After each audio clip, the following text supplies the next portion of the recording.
두 가지 소회가 있어요. 제가 어렸을 때 어머님이 이제 지금은 돌아가셨는데요. 교회 예배당에 가서 한 100일 동안 기도하기로 약속을 하셨습니다. 하나님께. 근데 겨울날 너무 추워서 가기가 힘든 거예요. 일어나기도 힘들고 일어나기가 싫대요. 그리고 누워서 잠깐 조는데 꿈을 꿨어요. 그때 저희 교회가 서대문에 있었는데 교회 가려면 골목으로 해서 이렇게 들어가야 되는데 그 골목에서부터 그 교회 종탑으로부터 천사들이 찬송하는 것처럼 큰 우레 같은 찬송 소리가 쏟아지더래요.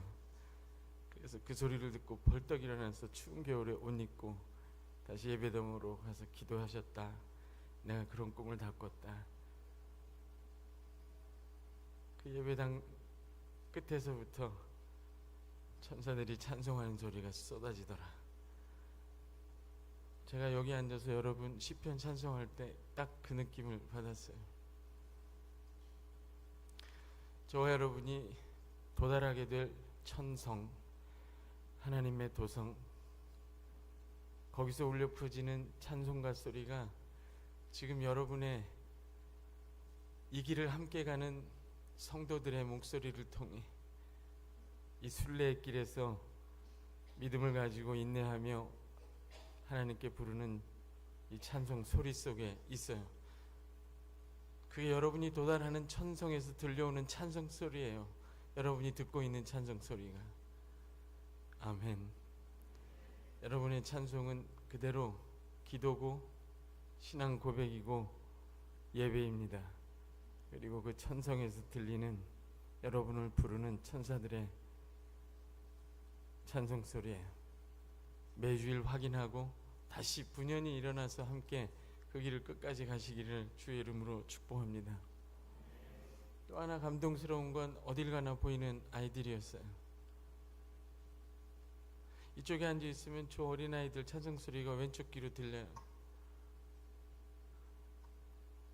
시편에도 보고 성경에 보면 젖먹이 어린아이들의 찬송 소리, 그 입으로 여호와를 찬송하라 그렇게 얘기했는데 너무나 아름다워요. 여러분은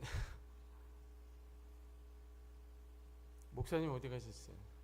목사님이 저한테 뭐 잘해준 게 없어요. 언제 오냐, 시간은 지키냐, 뭐 잘 오냐, 뭐 이런 얘기만 했지 저한테 따뜻한 말 한마디 한 적이 없어요. 3시간을 운전하고 왔는데 힘들지 않았냐 이런 말도 안 하더라고요. 그래서 섭섭했는데 여러분은 끔찍하게 챙기더라고요. 예. 여러분은 얼마나 아름다운 교회에 다니고 있는지 잘 모를 거예요.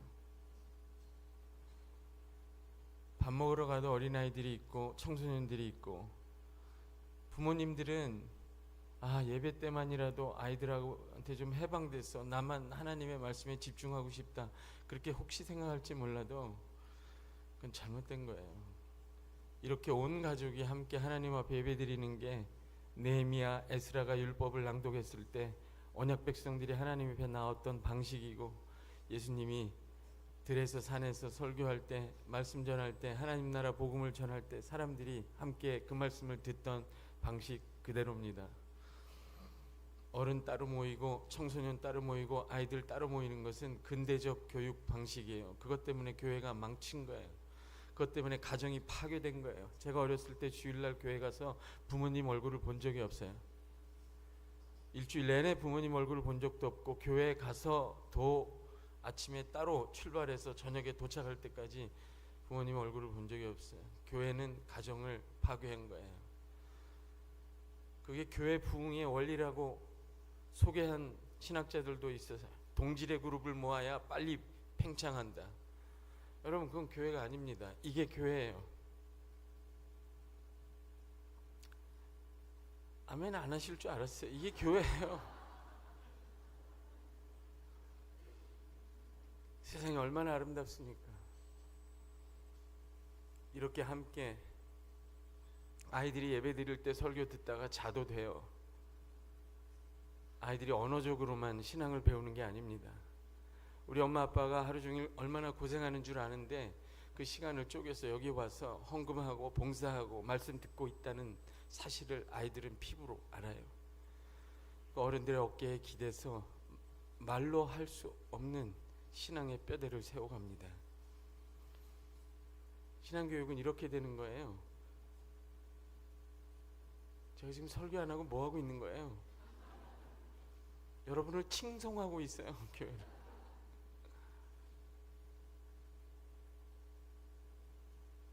제가 여러 교회를 돌아다니잖아요.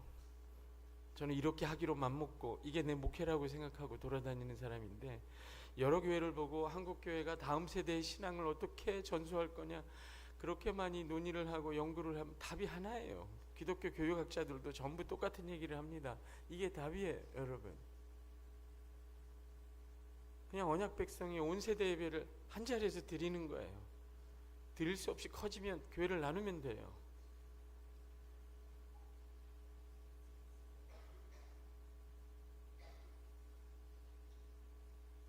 이게 답이에요. 한 자리에서 온 가족이 자녀들과 함께 부모가 말씀 듣는 것을 자녀가 바라보며 기도로 축복하고 함께 하나님 앞에 나오는 거예요.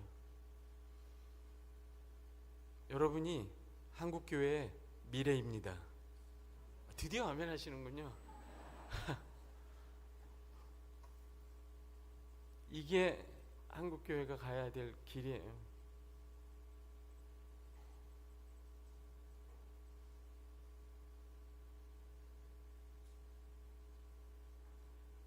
우리 청소년들 못마땅한 게 있을 수도 있어요. 수련회 때만큼은 엄마 얼굴을 안 봤으면 뭐 이렇게 할 수도 있어요. 그러나 조금 부족한 게 있을지라도 여러분 나중에 이게 얼마나 아름다운 일이었는지 알게 될 거예요. 우리는 마을 공동체가 없는 시대를 살고 있어요. 우리 아파트 옆에 있는 사람이 누군지도 몰라요. 죽어도 몰라요. 여기는 공동체가 있어요. 소속감이 있다고요. 누구 집 아들이 수련회 와서 뭐 하는지 다른 부모들이 다 알고 있어요. 다 예쁘다 하고.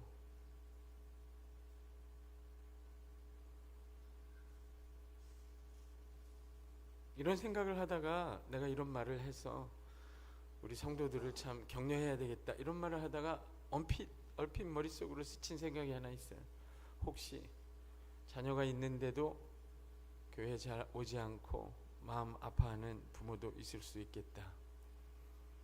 그 내막을 누가 알랴.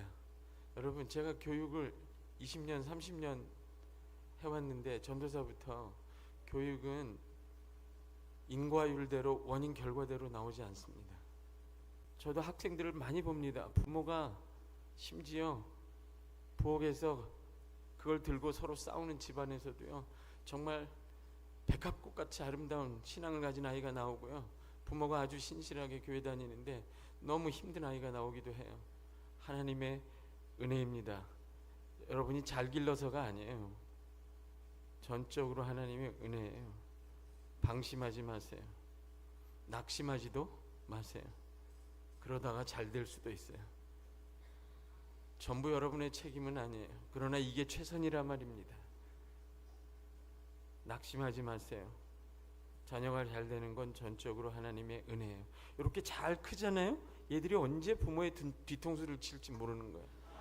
조심해야 돼. 항상 긴장하고 깨어서 감시해야 돼. 기도하고. 예. 교회 잘 다니니까 잘 되겠지. 여러분 여기까지 하겠어요. 낙심하지 말자. 이제는 따라하라고 말을 안 했는데도 방심하지도 말자. 자녀는 전적으로 하나님의 은혜예요. 아담이 얼마나 회개하고 잘 가르쳤겠어요. 근데 아벨이 나왔어요. 아니 가인이 나왔어요. 여러분 최선을 다해도 안 되는 때가 있죠. 너무 자책하지 마세요.